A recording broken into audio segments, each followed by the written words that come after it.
प्रज्ञावादांश भाषसे गतासून अगतासूश्च नानुशोचन्ति पंडिताः। श्री कृष्ण बोले, हे अर्जुन, तू बड़ी बड़ी ज्ञानियों जैसी बातें करता है, लेकिन जो सच में ज्ञानी होता है, वो जो लोग मर चुके हैं, जा चुके हैं या एक दिन जाने वाले हैं, उनकी चिंता नहीं करता है, उनका दुख नहीं करता है। तेरे हाथ में कुछ भी नहीं है, तू चाहकर भी कुछ कंट्रोल नहीं कर सकता। जीवन और मरण ये तो प्रकृति की नियति है। इसीलिए जो ज्ञानी होता है वो किसी के मरने पर भी रोता नहीं है। ज्ञानी जन ना ही बीते हुए कल का शोक करते हैं और ना ही आने वाले कल की चिंता करते हैं। इसीलिए जो होने वाला है वो होकर ही रहता है और जो नहीं होने वाला है वो कभी नहीं होगा। ऐसा निश्चय जिसको समझ में आ जाता है, जिसकी बुद्धि में आ जाता है, उसे कभी कोई चिंता नहीं सताती, कोई दुख नहीं सताता। हमारे सारे दुखों का कारण ही यही है।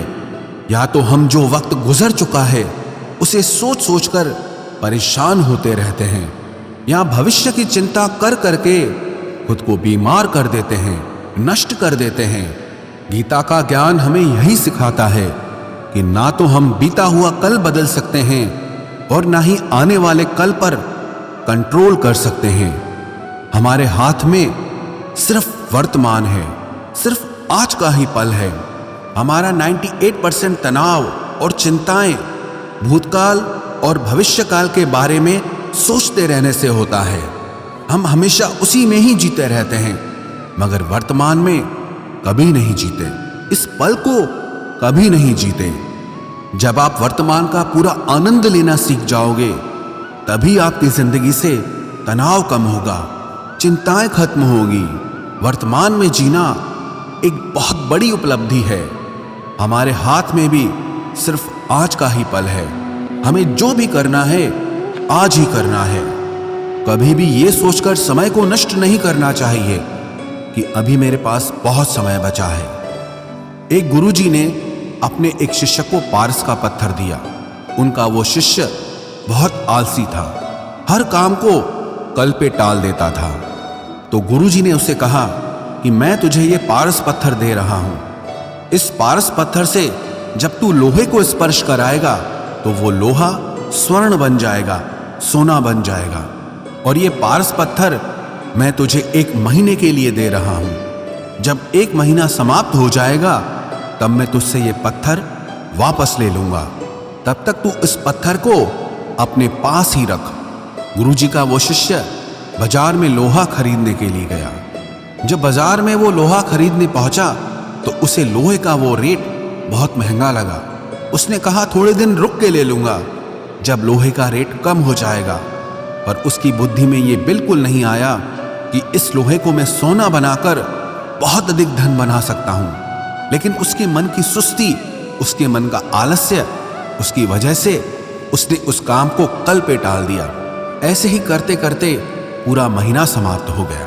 फिर गुरुजी उस शिष्य के पास आ पहुंचे कि बताओ तुमने कितना सोना बनाया। शिष्य बोला कि मैंने तो अभी सोना बनाना शुरू भी नहीं किया। तो गुरुजी ने कहा मुझे मेरा वो पारस पत्थर वापस चाहिए। शिष्य बोला कि नहीं, मुझे थोड़ा वक्त दीजिए, मैं थोड़ा सोना बनाना चाहता हूं। गुरुजी ने कहा कि ये पारस पत्थर पूरा 1 महीना तेरे पास था, पर तू कुछ नहीं कर पाया, लेकिन अब समय समाप्त हो चुका है। ऐसे ही ये हमारा जीवन है, हमारी जिंदगी है, और ये समय ही पारस पत्थर है। हम समय के एक एक पल से अपने जीवन को सोना बना सकते हैं, लेकिन हमें ये लगता है कि हमारे पास बहुत समय बचा है, एक दिन जिंदगी को जी लेंगे, एक दिन जिंदगी में खुश हो जाएंगे। लेकिन वो दिन कभी नहीं आता और हम जिंदगी भर भागते रहते हैं, चिंता करते रहते हैं, दुखी होते रहते हैं, लेकिन जिंदगी को जीना, खुश रहना हम भूल जाते हैं। इसलिए गीता का ज्ञान हमें यह सिखाता है कि आप आज में जीना सीखो, इस पल में जीना सीखो। गीता का तीसरा उपदेश यह है कि मौत से डरना बिल्कुल व्यर्थ है। श्री कृष्ण ने गीता में कहा है कि यह संसार मृत्यु लोक है। जिसका भी जन्म हुआ है वो एक दिन जरूर मर जाएगा। जिसका आरंभ हुआ है उसका अंत अवश्य होगा। हम इसे रोक नहीं सकते, जैसे हम रोज कपड़े बदलते हैं, वैसे ही हमारी आत्मा नया शरीर धारण करती है। मृत्यु सिर्फ इस जीवन का एक नया आरंभ है, इस जीवन का अंत नहीं है।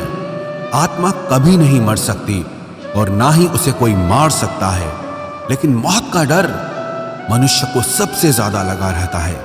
मौत का दुख भी इंसान को सबसे ज्यादा होता है। एक पेड़ में दो पक्षियों का जोड़ा रहता था। उन दोनों को एक दूसरे से बहुत प्रेम था।